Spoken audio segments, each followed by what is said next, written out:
Well, I am just delighted to be here with Patrick Deneen, who's professor of political science at the University of Notre Dame, and I think one of the most thought-provoking and interesting political philosophers on the scene today. And his book "Why Liberalism Failed" some years ago made quite a splash and inspired lots of commentary, including from Barack Obama himself, who listed it as one of his favorite books of the year. More recently, "Regime Change" is his book, and we have a chance to talk about these two books and talk about political science and philosophy and all kinds of other themes. So thank you very much for being with us today. Thank you, Bishop. Thanks for having me. Since it's the start of baseball season, I just want to say how humbled I am to be here, and it feels to me like I've been called up from the minors, and now, you're now in the majors. Now in the majors, being here across the table from Well, you. I do appreciate that. We'll see if we can play at a high level today. Well, listen, there's so much to talk about, and the books, as I say, are very thought-provoking and important books for the conversation. I thought maybe one way to get into it is to explore this kind of paradox that you observe, that liberalism is failing or has failed not because of opponents external to it, but because it's been true to its own principles, that there's something self-destructive about liberalism. Maybe we start with that. What do you mean by that? Right. Well, these are themes that are not, I know, not unfamiliar to you. You speak about these a lot. But the basic presupposition of liberalism, as I understand it, and I think as the tradition of political philosophy and theology would understand this, is that liberalism is ideally about the completely and truly free human being, the person, and freedom in the modern sense, freedom from any kind of obstacle or that which prevents us from achieving what it is we wish, what our will would desire. Of course, this is in contrast to the classical and the Christian understanding of liberty, as you know well. And that I would say, for much of American history, certainly for much of course, Western history, even if that modern view wasn't predominant, there was a kind of practice that came alongside its more ancient understanding. And those practices were basically practices we would think of as the sort of practices of virtue. In other words, the capacity to be self-limiting and learning to be self-limiting, which is, of course, very deeply in the Aristotelian tradition, very deeply in the Christian tradition. But when your definition of liberty becomes the freedom from or the freedom to do as one wishes, then those older practices and even institutions that taught us a kind of self-limitation, those now have to be either eliminated or changed, redefined, right? So that it's not that all the institutions go away. It's not that our Constitution goes away. It's not that institutions of politics or society go away. Like, for example, the schools don't go away, but their purpose changes, right? What it is they're engaged in doing. And the more we realize this modern notion of freedom in practice, the more, in a sense, we are left with the kind of realization, kind of the practical, political, social, economic realization of those commitments. And I think when we look at the large number of pathologies of the modern world, I think you can really trace them back to the realization of this theory of liberty. So this is all just to say that liberalism has failed because it succeeded. In other words, it took a long time. But when we think about the decay or the even destruction of all of the various institutions that you would think are necessary to a flourishing life, starting with the family all the way up to a political order, I think you can see the consequences of. They're all in crisis in different ways, aren't they? They all are. And I think there's a way in which many people who view these crises, it's a little bit like the blind men looking at the elephant. Yeah, right. You tend to see it in sort of not connecting the dots. And I think if there was anything about my book that many people tell me, this first book, Why Liberalism Failed, many people tell me resonated with them, is it helped them to sort of connect the dots. These are all kind of a function of a same set of assumptions that have produced this. We were talking before we started about Robert Sokolowski, who was one of my teachers at Catholic U many years ago. And I took his seminar in political philosophy, and I was just a kid at the time. But it was such an eye-opener because coming of age as an American, you take certain things for granted about politics and the purpose of government and all that. And then to read from the classical authors that the purpose of government really is to make us good, and it has something to do with virtue. And that freedom is not, as you're saying, simply doing what I want so I don't harm other people. There's one limit to it. But doing what I want, as opposed to, no, it's actually a kind of disciplining of your desire to make the achievement of virtue possible. But that was like a revolution in my own mind. Like, what do you mean that's the purpose of government? But for much of Western history, that was taken for granted until this shift occurred in early modernity. So I think one of the things that's always, I hesitate to say this, but it's always a bit of a revelation to my students at Notre Dame. And this, you're talking about CUA, I assume, right? So even Catholic students, right, who grow up maybe going to Catholic schools, and going to church every week, perhaps, if not more often, even they have imbibed the dominant understanding of liberty. Even they, I'll often ask them, how do you understand, or how would you define liberty, or how would you define freedom? And they'll give me the kind of the almost Lockean definition of liberty, because it's the predominant view of the world that they imbibe more deeply than even maybe what they get in their formal education. Yeah. And then we do a dive in my classes from teaching Intro to Political Theory. We do a dive into thinkers like Plato and Aristotle, and I really emphasize, among other things, that take Plato as an example, in the Republic, when he gets to the description and discussion of what is the nature of the tyrant and what's the nature of tyranny, the tyrant appears to be the freest person in the world, because the tyrant can do whatever he or she wants. The tyrant is defined, in a sense, by the modern understanding of liberty. They can do as they wish. And then, in the course of describing what the tyrant is, he constantly, Plato, through Socrates, keeps describing him as a slave.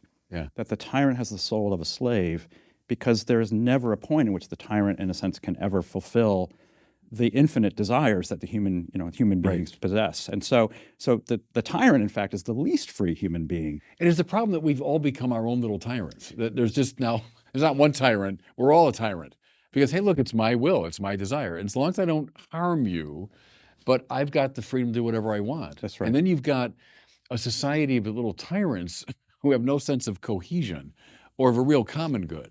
Well, of course, this is the understanding that lies at the heart of liberalism, which is, the title of the book is Why Liberalism Failed. And at base, I think the liberal sort of anthropology, right, the theory of human nature, is actually that we're all fundamentally tyrants. And Hobbes. And it's Hobbes. Right? This is Thomas Hobbes' understanding of human beings in the state of nature are tyrants. And the only way to restrain people from acting as tyrants is to impose from the top down this sort of external force, because it will not be internally gained. We can't develop the self-mastery. We don't have that capacity, right? In our heart of hearts, even if you and I might appear to be well-mannered, well-disciplined people, but in fact, put us, sort of Lord of the Flies, put us on the desert island, we'll quickly and our devolve tyranny into will, the war of all against all. will manifest itself. So the only thing that keeps us from being little tyrants, the little Platonic tyrants, is this kind of imposition of the state that we all recognize we have to have. It's a kind of mutual non-aggression pact. But notice what this means is that what claims to be a philosophy of freedom is actually a philosophy in which ultimately, to keep us from acting freely, we have to have this kind of state that presumes there's no capacity to develop us as sort of virtuous human beings. We have to prevent the tyrant from sort of bursting forth. And so people are sometimes shocked and they sort of disappointed that, well, liberalism in theory is a philosophy of freedom, but we have such a big and oppressive government. Why is it that liberalism has developed this massive bureaucratic state? Well, it's built into it. Yeah. It's protective, not directive, right? So classical political philosophy kind of directing people toward a moral end, where our sense is more, it's protective. So I've got rights, you've got rights, but we got to be protected from each other because we're a threat to each other. Yeah, that's right. Say a little bit, let's say with Hobbes, because I remember taking a seminar with Sokolowski and Thomas Hobbes, and something so fundamental shifted in Hobbes. And the wars of religion are often cited as a reason for that. But when Hobbes kind of blithely says in the Leviathan that, the old philosophers talked about the good, the summum bonum and all this, but there's none of that anymore. The good is just what I happen to desire, what you happen to desire. I mean, what happened? What happened to get from Thomas Aquinas to Thomas Hobbes? Wars of religion, I get it, that we just couldn't adjudicate our disputes, but put some more meat on those bones for me, because I wrestle with that. How do we get to Thomas Hobbes? Well, of course, the kind of the Whiggish theory, right? The theory that the winners of those debates tell is that in order to resolve the wars on religion, we had to have some way of reaching resolution in which we would just basically, to use the philosophical term of art, we would bracket religious questions, or we would bracket questions of the good. Those would no longer be relevant. And the right. good. So there would be no more finis ultimus or summum bonum because we can't agree. We can't agree on what that is. And therefore, those questions will be put aside, and we'll simply create a society in which we can have peace, and peace will be maintained by the sovereign, and people can pursue whatever they value, whatever they believe as a private matter. So it's a kind of privatization of the good, right? It's the idea that whatever you think is the good, whatever I think is the good, that's privatized. Right. And in the public domain, it's just a kind of matter of peacekeeping.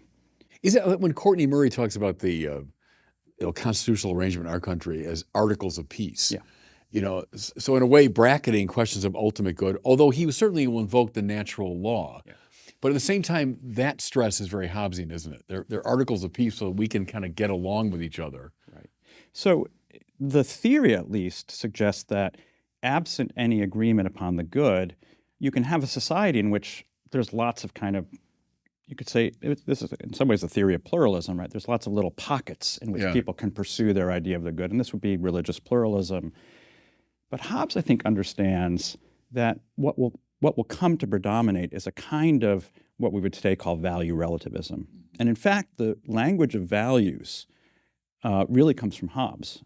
Hobbes, maybe Luther, and there's maybe not as much distance between Luther and Hobbes as one might suspect. Well, the anthropology has something in common. It is. It is. It's fundamentally individualistic. Right. But the language of values is that there are only values. There's no truth. Right. Yeah. And Hobbes really stresses this. In fact, there's a chapter in which he talks about values, which in his view includes how we value human life. Right. Human life has no inherent dignity. It's simply what the market will bear. Will sort of how it will evaluate your life. Yeah. And if we think about our world today, well, what is our world? If your life is considered valuable, you get to live. And if you're no longer valuable, you either won't be born, or if you notice what's happening, of course, as you do, increasingly arguments that we should begin to evaluate the sort of usefulness of human life, particularly at the end of life, if you're no longer valuable to our society, then you should probably shuffle off the stage. And who's making that judgment but the state? Well, I mean, the state, but also the state reinforced by a value-free society. Right? So Hobbes really, it seems to me, reveals the way in which even in a supposedly neutral society, a kind of a predominant worldview will come to dominate. And you could say that predominant worldview is a kind of market way of seeing the world. It's one in which, because there are no objective values, everything is always being evaluated in terms of a kind of market calculation, which will ultimately devolve into, well, what will your society truly be devoted to? Mm-hmm. It won't be some objective idea of the good, but it will have certain things it will be devoted to. It will be utility, it will be materialism, right? Comfort, right? And wealth maximization, which is what allows you to be free, is wealth maximization. Because every society does, at least implicitly, have a summum bonum. So Paul Tillich, used to say that all you need to know about someone, you can find out by asking the question, what do you worship? Because everyone's got some highest ultimate concern, as he'd put it. Well, every society has got an ultimate concern. So you might say, oh, no, I'm bracketing all the questions of the good, but there really is a sense of the ultimate good, and you're displaying it there in a way, like so safety or for materialism or wealth become the ultimate goods of the society. So willy-nilly, it's there. It's not really bracketed. There is a kind of war between, competing visions of the good. That's right.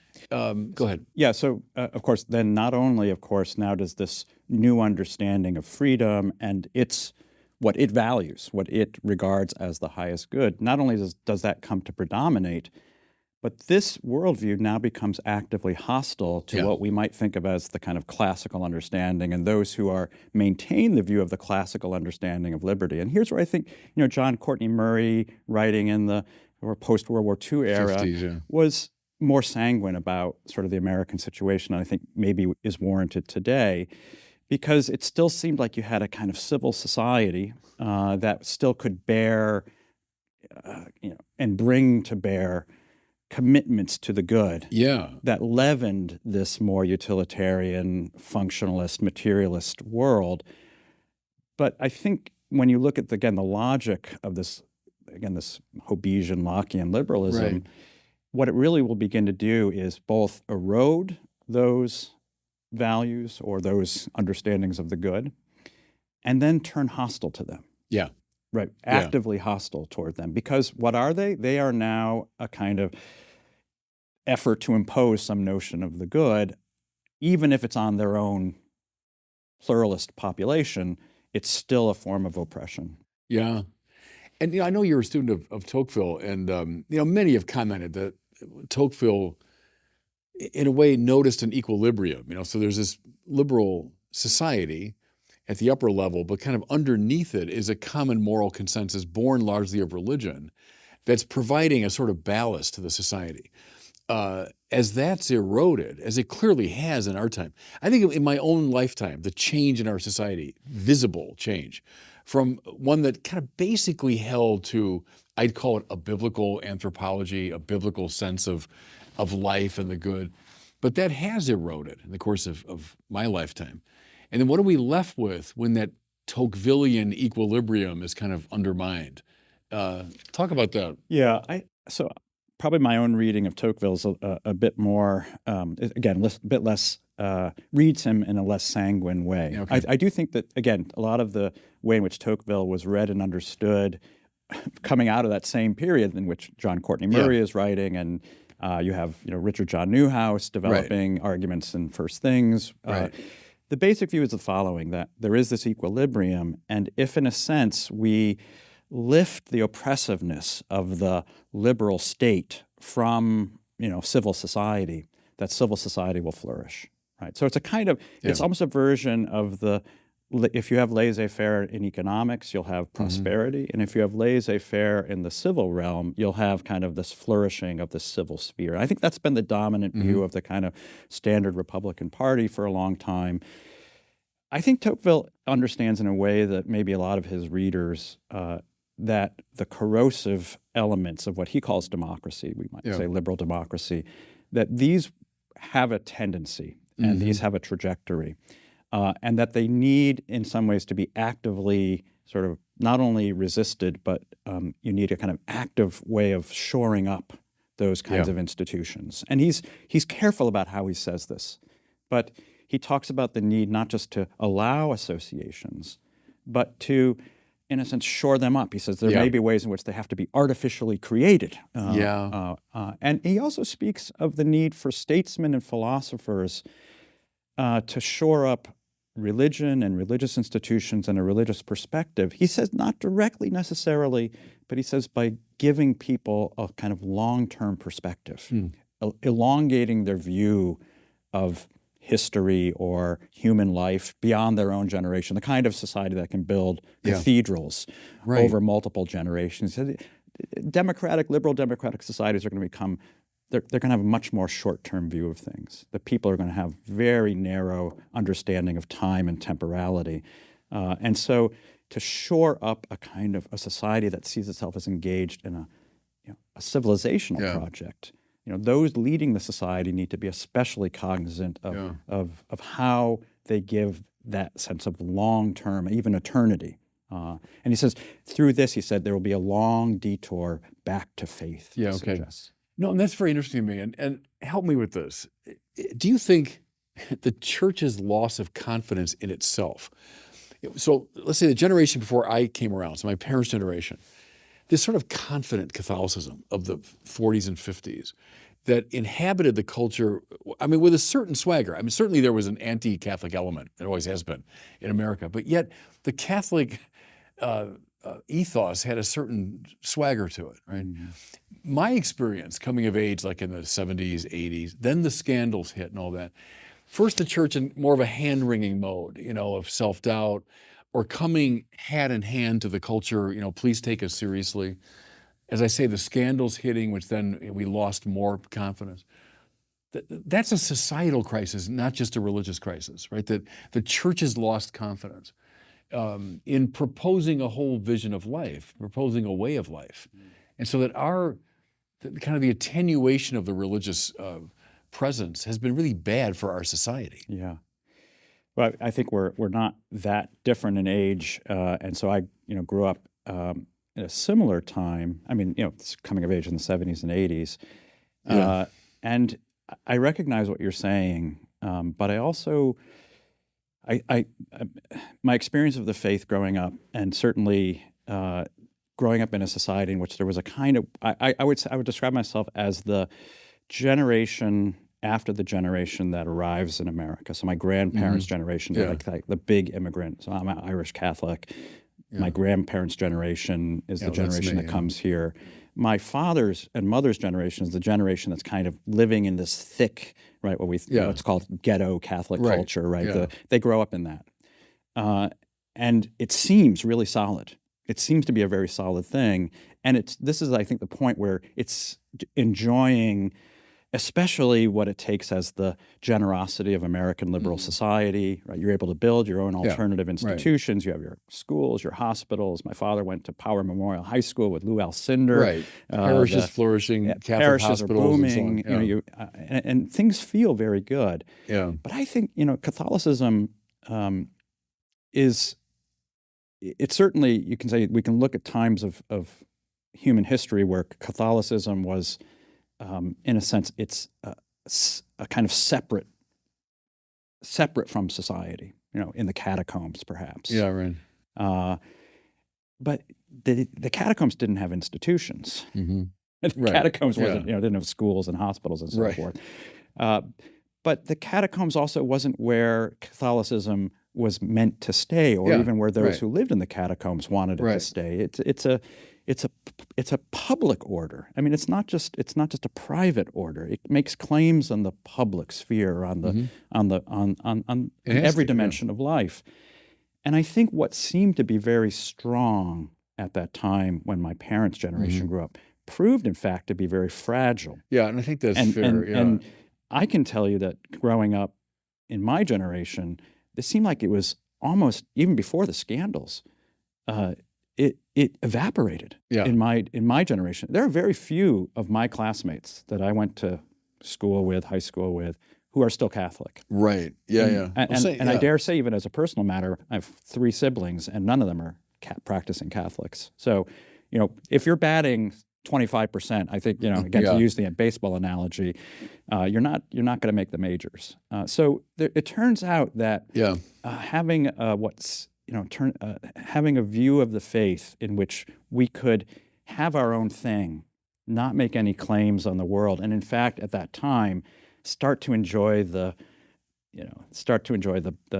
kind of blessings of the world. Right. As long as you conform, right? So the JFK, right? Go down to Houston and tell us the way that you'll be Catholic, but not really a Catholic president. It turns out that it's a much more fragile faith, which then, when the scandals come, it fell apart. It falls apart. Yeah, no, I think that there's something fair about that. In a way, it's like the nostalgia for the pre-conciliar, church and all of its forms, but in fact, there wasn't a lot there when push came to shove. I'm reading right now that biography of JFK, and it's always illuminating, his faith, because he's a representative figure in a way. And then when I was a little further along in life, Mario Cuomo gives the famous speech at Notre Dame in 1984. Mm-hmm. And I've often remarked the declension from Mario Cuomo to Andrew Cuomo. So at least Mario at Notre Dame was, riven a bit, and I'm struggling between my personal and my public. And then by the time of his son's generation, it's let's light up buildings to celebrate, abortion. Yeah. So of course the Notre Dame speech, for those not aware of the speech, is he's considering a run for the presidency. He's largely viewed as the shoo-in, as the Democratic nominee. And he goes to Notre Dame to give a speech on abortion, which at this point the Democratic Party is still kind of struggling. Mm-hmm. It's shifting from, kind of had been, especially in the Northeast, the kind of Catholic Party. People like Joe Biden grow up under that dispensation. It's a pro-life party. It's a kind of socially conservative party. It's economically more liberal, socially more conservative. It's pretty Catholic in that sense. And But the party is shifting because the party has begun to move in a much more identity politics direction and the kind of sexual liberation direction that we now recognize. In that moment, Cuomo is kind of the key figure articulating, well, how can we, especially we Catholic Democrats, how can we articulate a kind of view that allows us to be, sort of pro-life, but now conform increasingly to the privatization of this view that people should be able to do as they wish. And his argument is that, well, I'm a Catholic, I'm pro-life, but that as a politician I have to conform to what the constitutional understanding of, at that time, post Roe versus Wade. So I have to conform to the constitutional understanding of abortion. Now, politicians all the time take stances in which they'll say, I disagree with the current understanding of, well, at that time, for example, gay marriage, right? So lots of politicians came out against the way in which court had decided that question. So it was a strategic decision for how to negotiate this, in which, and what you're pointing to, here you had a Catholic, the most prominent Catholic politician of his time saying, I will regard my faith in some ways as a private matter, right? And so it's almost the story from Hobbes to Cuomo. Yeah, which is fascinating, isn't it? Because JFK was certainly a bright man, but he wouldn't have been a careful student of political philosophy. But he represents that as sort of the last step in that process. Well, but it's interesting though, because JFK doesn't go quite as far as Cuomo, because he says, and he has to go before he volunteers to go before the ministers down in the Baptists down in Houston, to have this long, it's amazing conversation he has, hours long, explaining how he will, how he can be trusted to become president in a country that has this historical mistrust of Catholics being hierarchical, really ultimately is taking their rules from the Vatican, and a fear that it would undermine the Constitution and its sort of autonomous condition, and Kennedy, in the midst of that discussion, says the following. He says, well, if there was ever a point in which my faith commitments and my conscience required me to act contrary to the Constitution, I would resign. He'd resign, yeah. So he didn't say I privatize my faith. He said, I'll resign. Now, whether he would have done that, maybe that's it. But then from 1960 to 84, you have this further declension into, I'm privately opposed but publicly for. And then the Andrew Cuomo declension is people should be able to do as they wish, because who's being harmed? In other words, we are now all the way to the Hobbesian, the logic of the Hobbesian understanding, which is that the liberty of the individual to do as they wish should predominate, but that needs to be contained then by the state. So the freer we become in our self-expression, the more you need the state to kind of stand, not only in terms of limiting our expressions of freedom where they become destructive of the society, but also actively advancing a vision of the free, unencumbered individual. Taking the side of, in other words, those who have the Hobbesian anthropology against those who don't. So the neutral liberal state goes away. And that's, to get back to the thesis of the book, this is where you get this paradox of the freest humanity imaginable also becomes the most subject. So we're back to Plato, right? You are back to the condition in some ways of, well, we're free and we're slaves. Individualism and sort of a statism are not in opposition. They're kind of mutually implicative in the long run. And I make that argument, of course, here I'm just sort of stealing from Tocqueville as well. Yeah, no, but that's I think, a key point. Let's go back to the founding for a moment, because I've been involved in debates over the years about the American founding. And as you say, you've got certain people on the right, who'd be great advocates of the American founding, that it represents in some ways the best of even a biblical anthropology. You've got the insistence upon the Creator providing equality and giving us rights, and so on and so forth. Others, very skeptical of the founding as basically a Hobbesian project, somewhat mitigated by Locke and by Jefferson. Give me a sense there, maybe if you were back there at the time as the American project is getting launched, what would you contribute to that conversation, or how would you assess it philosophically? Jefferson saying, for example, we have a right to pursue happiness, I've always found intriguing, because he doesn't define happiness at all. That's up to the individual. You have a right to pursue it as you see fit. Where the classical tradition is hyper interested in what happiness really is.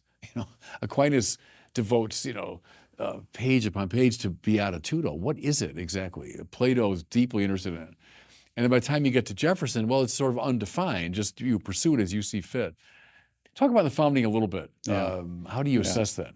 Yeah, I always get into trouble when I talk about I do founding too, right? because people think I'm Right. un-American, I'm not patriotic, because I'm a critic of the founding, or at least I would put it the following way: I'm a critic of what has certainly emerged as the dominant understanding of the founding period, and I don't want to confuse the dominant understanding, which is itself a kind of product of a certain history. And it's a product of the history, especially emerging out of the Cold War and the battle against communism, battle against fascism, which I would say didn't create ex nihilo, but read in a kind of exclusive way, or read out of that constitutional moment a particular strand of thinking, which was its kind of Lockean, individualistic understanding, sort of the preeminence of human beings as right-bearing creatures, which in the context, again, of the Cold War and the fight against fascism, you can credit an extent to which that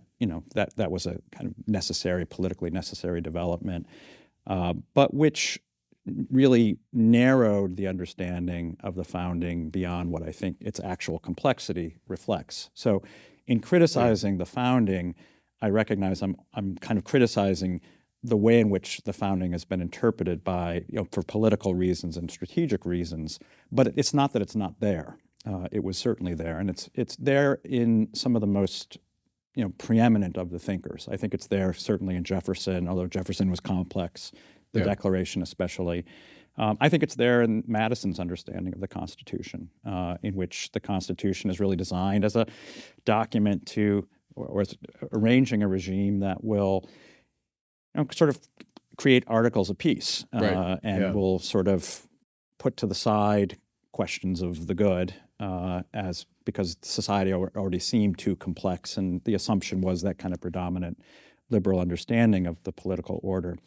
What interests me, though, is that there were voices at the time of the founding, and they weren't Catholic voices. They were predominantly Congregationalist voices, so coming out of the Reformed tradition, who were quite critical of this dominant view. They viewed the Constitution or some of its assumptions as too privatistic, as not sufficiently attending to the development of virtue, as neglecting some shared understanding of the good. One of the critics of the Constitution says there's no provision for sort of national academies that would promote virtue. These get to be known, this basket of people get to be known as the anti-federalists. Right. And there has been some scholarly interest in them over the years, but I think they've, like many of the losers in these debates, they tend to get written out of the story.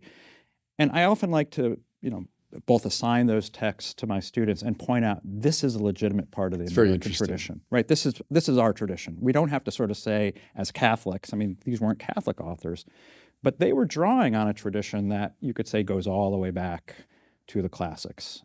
They were drawing on an older tradition, even though they were hostile to Catholics in many cases. They nevertheless still spoke that biblical vocabulary that we're talking about.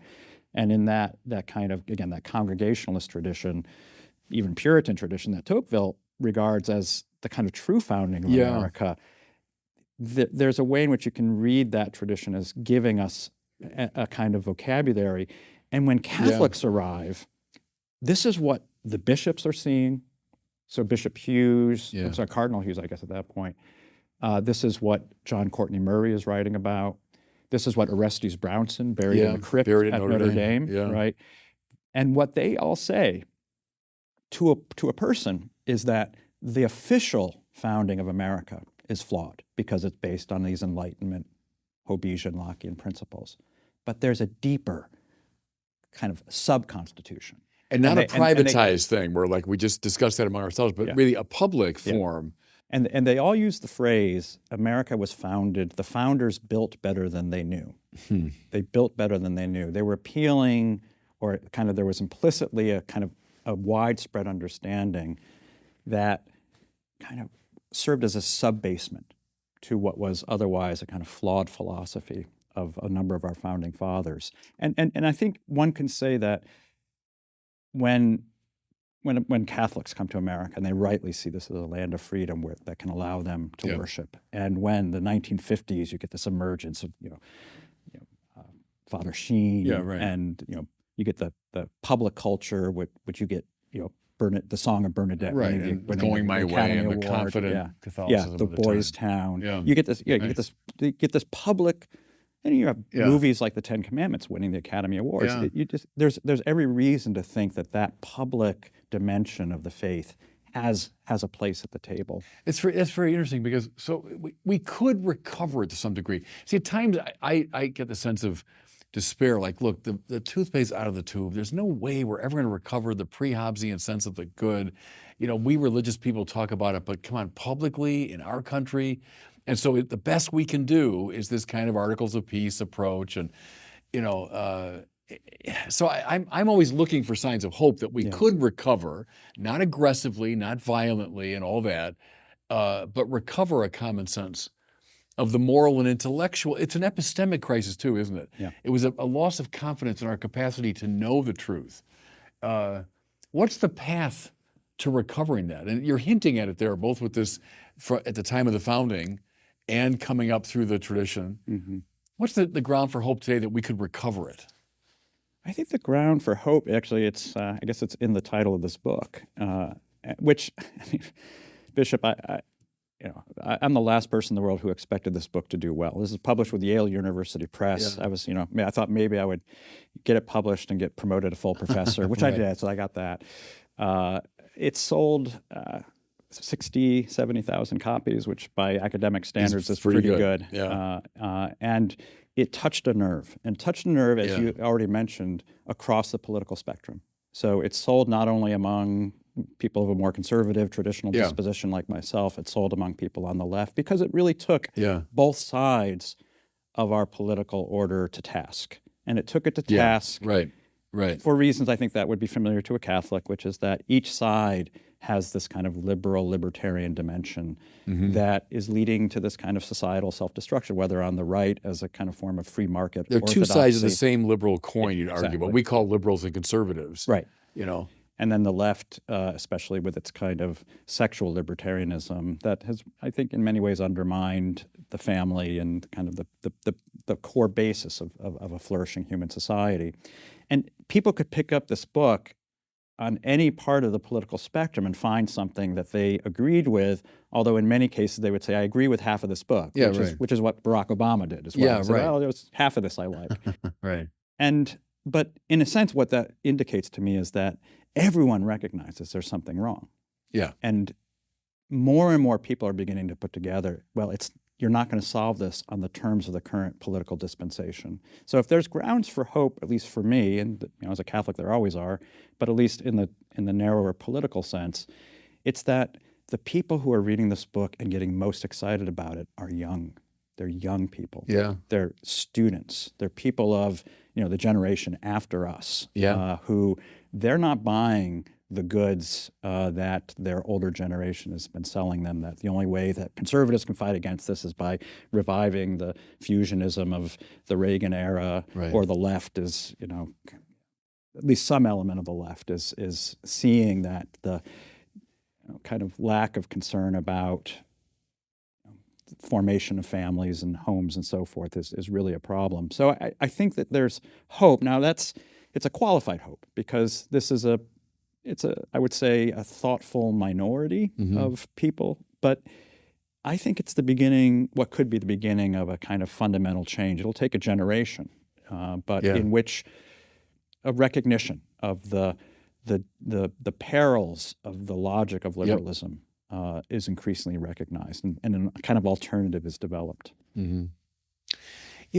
Let me stay with that for a second, because you look at the stats around young people today, and the spiking numbers, depression and anxiety, suicidal tendencies, and very often we run to the social media, and I think they play a role, to be sure, in all that.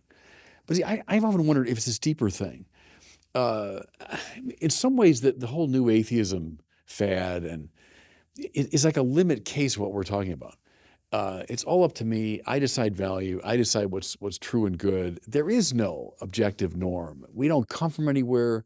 There's no objective moral value. I have no moral purpose to my life. And a lot of people, young people, heard that message from the new atheists and said, "Oh, great, stick it to religion." But look what you're left with. I mean, it's this blasted landscape of hopelessness. And in a way, that is the limit case of what we've been talking about. Is when you so internalize and subjectivize value, and you've lost any common ground. That together we can work for a good that lies beyond us, that we both believe in. Or our whole society can be ordered according to goods that we all believe in. When that disappears, of course you're left with depression, anxiety, and so on. And so in a way, I see that paradoxically as a sign of hope that people hit a wall and will say, this is just not working. Yeah, I think if it turned out that the condition of the sort of complete liberation of the individual, as we've been describing, as sort of liberalism posits as a kind of, that's what our true nature is. If it turned out that people were immensely happy, joyous, they thought life was never better, that it was fulfilling and profoundly satisfying, then I think we might have to, we Catholics and sort of more Aristotelians say, okay, turns out empirically we were wrong. We were wrong, we can keep our faith, but, maybe. But in fact, it turns out maybe we had the wrong theory. I think in many ways, none of us are surprised by seeing, all of the kind of measures of social science. And this is where I think social science actually can be valuable. I'm a little bit of a skeptic of my own discipline, but social science seems to me consistently showing that on every measure of human relationality, the ways in which we form or don't form bonds, everything from, bowling leagues and Robert Putnam's description, down to the level of friendships. Like how many close friends do you have? And that number's been declining. Fewer and fewer young people. Right? And if you don't have good friends in your life, that you can call up at 3 a.m., like, give me a ride home from the bar. You'll be morally lost pretty quickly. Aristotle knew that. Yeah, absolutely. Yeah. So in every measure, those aspects of our life are declining, and so are measures of human happiness and satisfaction. And again, I think one only needs to read Hobbes to know that this, of course, is going to be the outcome, because Hobbes doesn't describe the pursuit of happiness as leading to happiness that's defined as a kind of individual pursuit of satisfaction that can never be fulfilled. He doesn't describe this as the condition of happiness itself. He says, how does he describe the human being? The human being, is kind of egged on by desire after desire that ceaseth only in death. That's what human life is in his understanding. And this is why there's no summum bonum and no finis ultimus, because, of course, Aristotle and Thomas as well argues that human happiness is an achievable condition, at least in the form that it can be achieved in this world, which is that condition of genuine liberty. The condition of having been educated and raised both in one's private, social, and political lives to be a person of virtue. Freedom from attachment and sin, freedom for the achievement of the good and all that. That's right. So that happiness, it's not just the pursuit of happiness. Right. It's happiness. It's happiness. That's the finis ultimus. Right. And it's, again, intriguing to me. For a long time, the brightest people in our society thought, we could know that. You would come to know that. And then almost everyone today would say, oh, no, I can't possibly know that. And who are you to be imposing your view on me? Can I shift gears a little bit? Sure. I can talk to you all day. This question of safety, especially young people today are obsessed with safety, safe spaces and don't harm me and keeping me safe. And I was intrigued by your suggestion. I forget which book of yours it's in. This regime change. About Mill. And someone who is very influential on the liberal point of view today. But that stress on, look, you're free to do whatever you want, but the limit is, doing harm to people. Talk about that a little bit, what that means to do harm to somebody. Why did that become such a criterion, for the determination of liberty? Talk about Mill and harm a little bit. We already mentioned that. I think Mill is already in Hobbes, and at least in the following sense, that that human liberty, and this is now Mill's real effort to develop liberalism from the kind of Hobbesian Lockean trajectory to something that I think we would recognize much more so today, which is the argument that there should be as much liberty as possible so long as your exercise of your liberty doesn't cause harm to someone else. Right. And this is, I think this would be, if you were to ask any, They'd just take that about for any granted. person, It's like a especially basic young person, principle. Yeah. that's what their definition of liberty, Yeah. it might take a couple sentences to get there, but Yeah. they would say, well, you should be able to do what you want unless you're harming someone else. Right. This is always the arguments against any kind of morals legislation or restriction on our freedom. Who's being harmed, right? Yeah. How, prove to me some measurable harm. And so that there's as soon as you adopt that as the dominant understanding of how you organize your society, it's more or less guaranteed that everything short of that which causes physical harm. So physical harm, really. Yeah, it becomes you can no longer legislate on those kinds of questions. Mm-hmm. But there's a really interesting you could say there's an interesting codicil in Mill's argument, which is that Mill is not just pushing liberty for the sake of liberty. This is, I think, the misreading of Mill by libertarians in particular. Mill is arguing that liberty is really a means to a further end, and that the end we want to achieve is a kind of idea of humanity as a progressive being. This is how he describes utility. Utility isn't merely the Hobbesian utilitarian understanding. Utility is defined in its widest sense, he says, which is a creature that's progressive in its nature. And by progressive here he means constantly pushing the boundaries of what's permissible in human society. This is part of his reason for arguing for free speech and free expression, is that even if liberalism as a political matter has sort of constrained political power, you still have the power of public opinion, sort of people judging me. Right. And this is what he really wants to push against, so that liberty is really the expression of the transgressive, right? The radical, right? What he calls individuality, and that this is the liberty that especially has to be preserved. So in understanding liberty in this way, well, now it turns out that we can start to measure harm as that which limits my expression of this kind of radical individuality. Yeah. Which means now, once I begin to define harm as, well, if you want to judge me, if you're judging my individuality, that's now a kind of harm toward me. That's creating a judgment about me.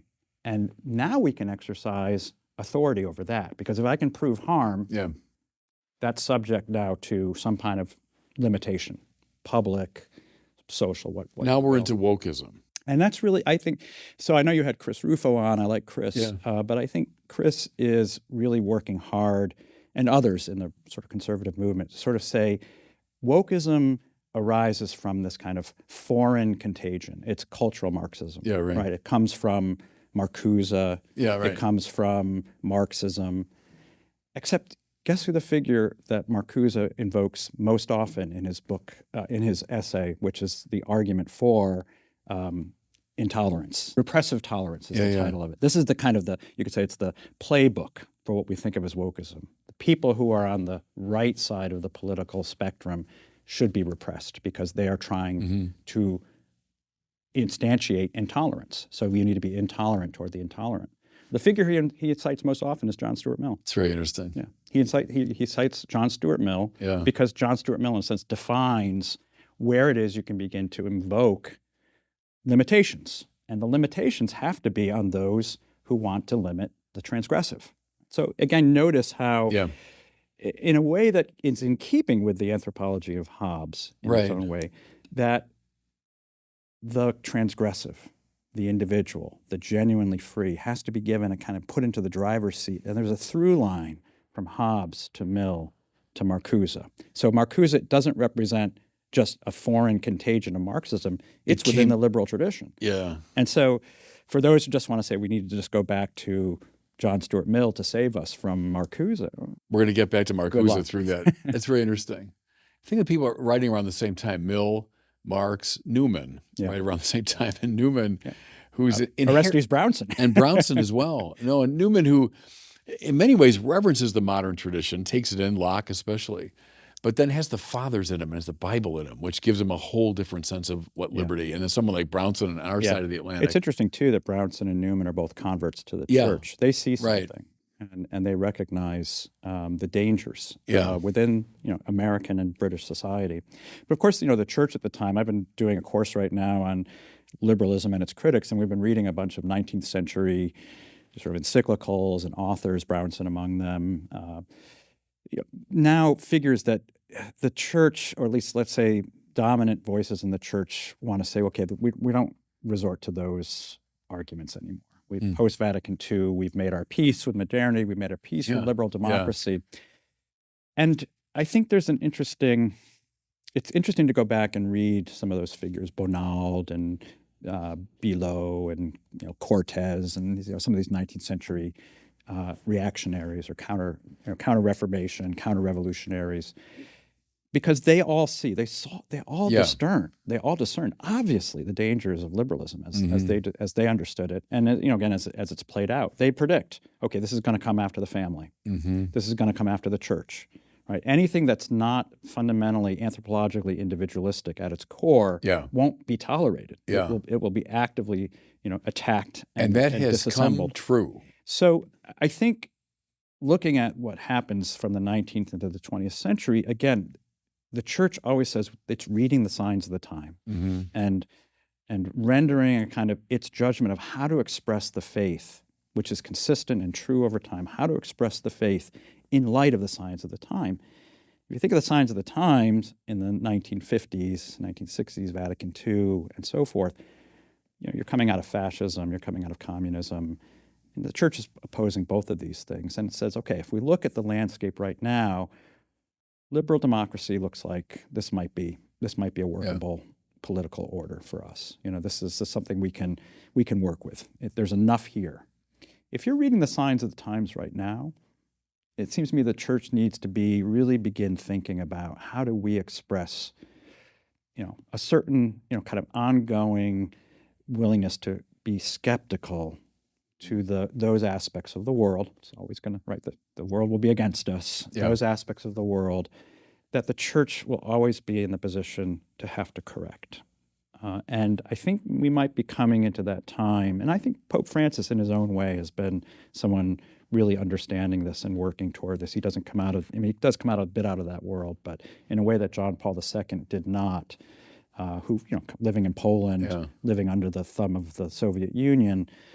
I think there's a way in which the church is beginning to see that communism and fascism are always going to be antithetical, but there's a way in which the regime that we thought would be friendly to Catholicism is going to have to be subject to some probing examinations and critiques. And we should always be in that stance. We've lived through so many different cultural forms and political forms, and the church has said yay and nay to all of them. Certain elements are good. And so the same kind of critical distance we have to maintain vis-a-vis the present system. Something I've always been intrigued by is go back to the 19th century, and there are voices in America, not just bigots, not just simple-minded, bigoted people, but thoughtful people who looked at the emerging Catholicism in America and said, "Wait a minute, that's not our thing. That's antipathetic to America." And when I was coming of age, like, oh, those people back there, they were so anti-Catholic. Well, in a way, weren't they right? And in perceiving the Catholic vision is different from the Hobbesian, Lockean, Jeffersonian vision of liberalism. It's a different worldview. And a different relationship to nature and to culture and all of that. They weren't entirely wrong, in other words, in being wary of this new Catholic vision of life. I think that's right. I mean, I think those critiques were right, and of course they go all the way back to the foundation of liberalism, which was founded as explicitly as anti-Catholic. Right. Hobbes is clear about this. Locke is clear about it. Locke is pretty clear about it. Locke says, we'll tolerate any religion except, we won't tolerate atheists because we can't trust them. And we won't tolerate Catholics because they pay feasance to a foreign potentate. They believe that the Pope, it transcends any secular order or what the Pope represents.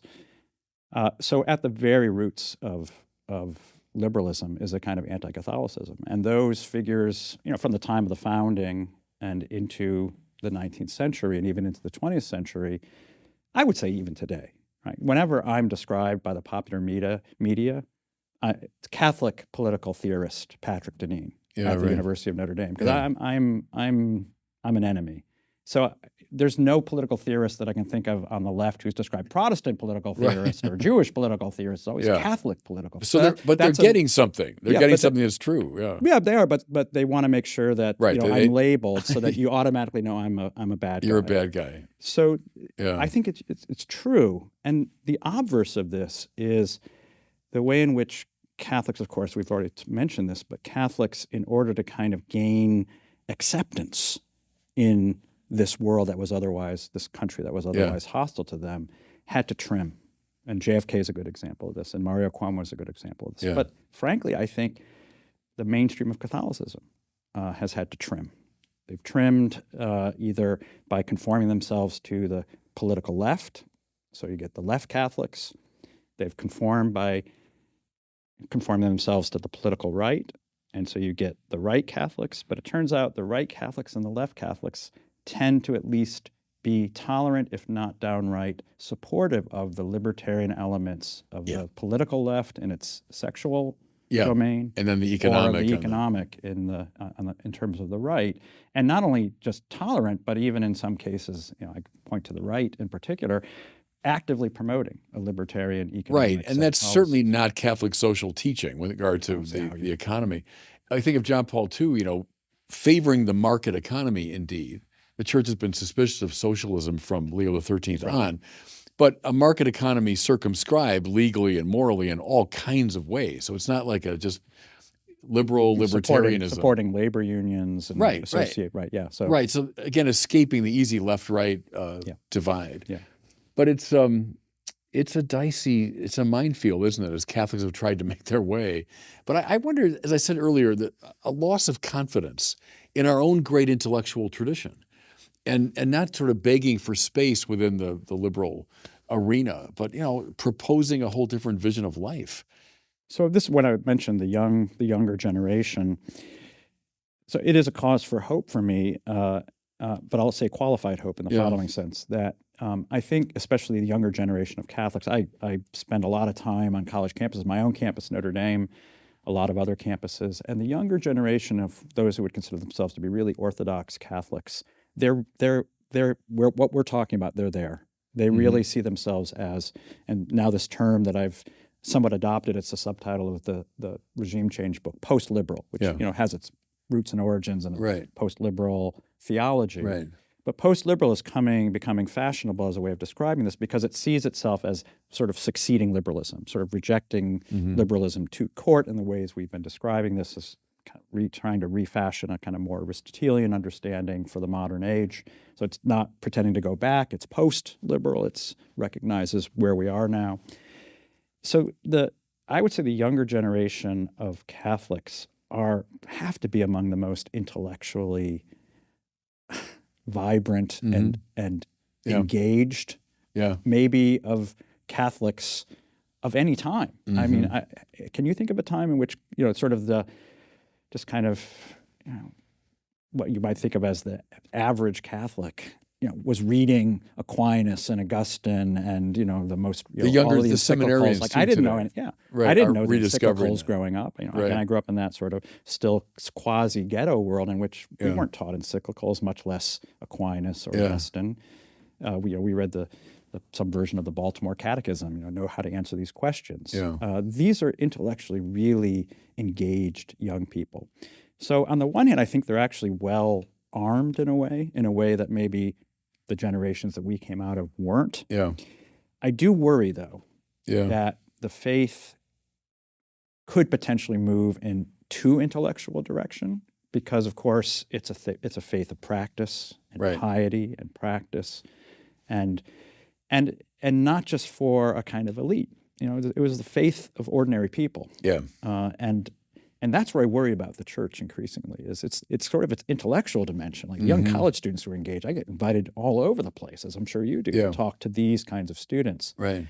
But it's the average person who's not in touch with these sort of currents, who's working in the trades or working a service industry job, and how is the faith going to be alive for them? And of course, that's so much of what you're trying to do, I know. Do you think, someone like Dorothy Day comes to mind, someone who combines, an intellectual dimension, but also this deep, moral commitment. And also sharing a deep suspicion of the standard, culture for time. And I don't know, Well, this is where in the second book, the latter book, Regime Change, I think a lot about, I'm trying to think a lot about the relationship of elites and the mass in this, not the Catholic mass, but the masses in this book. And here this is an effort to revive a kind of, again, an Aristotelian tradition of the idea of the mixed constitution, which in Aristotle's understanding, which I think is correct, as is so often the case, Aristotle understands that every society is in a way riven between some kind of relatively small number of people, the elite, and the large mass of people, and that there's a kind of natural antipathy between the two. And he says this often, not always, but often is defined by a difference of wealth. This tends to be the dividing line, and it just so happens that it's built into the nature of things that the few tend to have the most money and the many have less money, they're less wealthy. And that every society will tend to devolve into some kind of a civil war or anarchy as a result. And what will prevent this from happening is the big question. And as I'm reading and teaching Aristotle over the years, and as sort of the rise of populism and concern about elitism is kind of just in the air, I'm thinking, why aren't we talking more about Aristotle? Because he's describing exactly our circumstance. And what Aristotle proposes as at least one of the answers to this permanent condition of humanity is a kind of not hostile, but a kind of cooperative and even friendly relationship between the few and the many, which he calls polity, which is a word that means constitution. In other words, the idea of somehow mixing the elements. And in thinking about what he means by mixed constitution, what I truly try to explore is what would that mean for us today? And at the deepest level, having taught at Princeton, Georgetown, and Notre Dame, I think the contemporary elites coming out of institutions like mine mix very little with ordinary people. I think there's, in a way that maybe not to be nostalgic. Yeah, I mean, the kind of deplorables. That's the most, I would say, extreme the most execrable and extreme form of that. But there's also a kind of non-prejudiced form of that, which is just not having any contact. Living in different worlds. Living in a kind of bubble. This is what Charles Murray describes in his book Coming Apart. Just living entirely, going from upper middle class to upper class suburbs to the best schools, to Notre Dame, to living with your graduate friends in Brooklyn, and then going to live in wealthy suburbs and retiring in Florida. Never really living Never mixing with the other world. And so, and this does touch on the question of the faith, because we were saying earlier, well, what can a bishop do to really change things? Of course, I'd like to think that people like you are doing a lot. But it seems to me in a Christian society, it's not going to be just the church. It's going to be the people in society who are, those who people admire, right? The people we want to be like, those we want to emulate.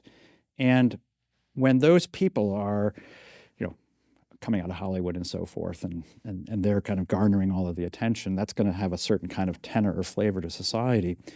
But even the students I'm describing who are very intellectually engaged and smart, most of them are going to live in D.C. and New York City, and they're going to take jobs at McKinsey and work for Senator so-and-so and clerk for the Supreme Court and go to law school. So it's not an antipathy to ordinary people. It's just the path that we're on today.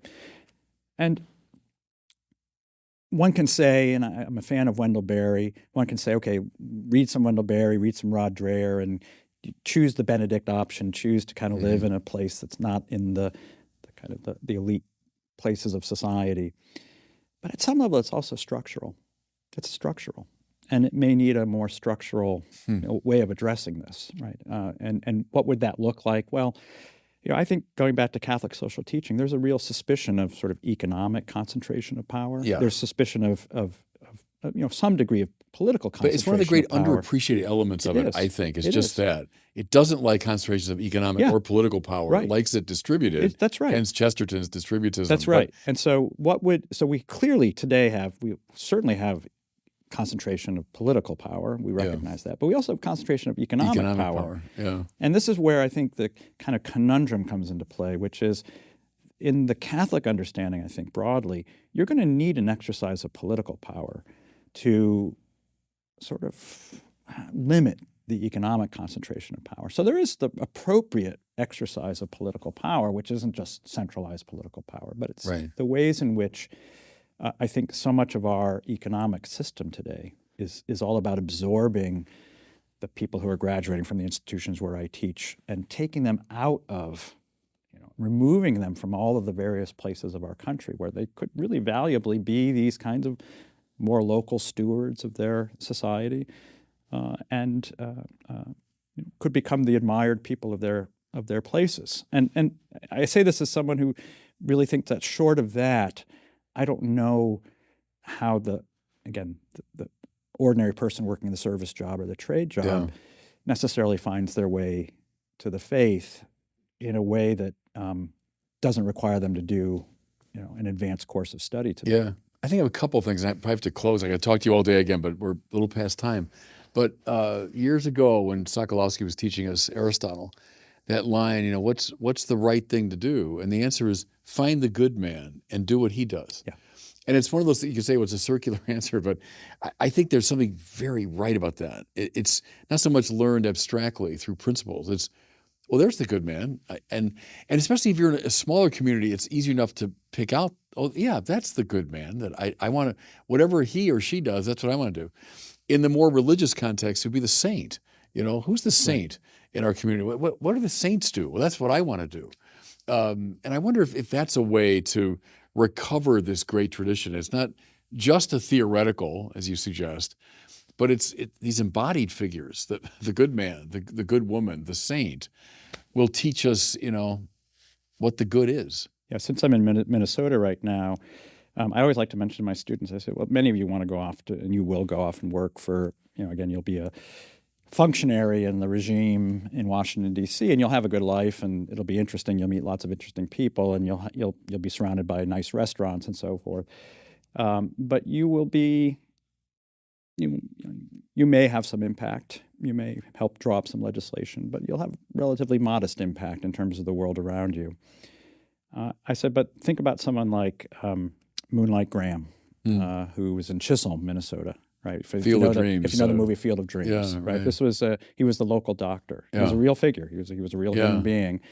And Burt Lancaster from the movie. He was played by Burt Lancaster. And I love baseball, as you can tell. I've referenced it several times, and I just wanted to learn more about him. So I've spent some time reading about him. And he's someone who every community in America has had people like this. Yeah. I grew up in a town, Windsor, Connecticut. We had people like this. Every town. The good man that people would. Yeah, the good man, exactly, who was a kind of figure of enormous prestige and prominence in that relatively small place. He was the doctor, and he would open up his practice on Saturdays to serve especially children whose parents couldn't afford care. And he especially had a concern about sight and vision. And so he would always pay for young children's glasses, not sunglasses, glasses, so that they would be able to see. And he was so esteemed and admired that after he passed away, not only, of course, did they name things after him, but they create a scholarship, which still exists to this day, to send a student off to study medicine. Yeah. And I suspect that today, if there were Moonlight Graham, kind of someone like Moonlight Graham in Chisholm, Minnesota, he or she would get a scholarship to Harvard or Yale and would be working in New York City or Washington, D.C., which means that what these institutions are doing is depriving the Chisholm, Minnesotas of the person who could be somebody who would be profoundly transformative and will be remembered by that community. And this is what I try to appeal to my students' ambition, because they're ambitious. I said, look, you can go get a job in Washington, D.C., and you'll have a good life. But if you're ambitious, you can be a great man or a great woman in a smaller place. And have a huge impact. Far more than you're likely to have in Washington. Well, I think that's dead right. That's dead right. And a good place maybe for us to halt the conversation. Loved it, enjoyed it. We cover a lot of ground. And I think these are issues of supreme importance in our society. So thank you for being with us today. It's my pleasure. My honor indeed. Thank you. Well, God bless you.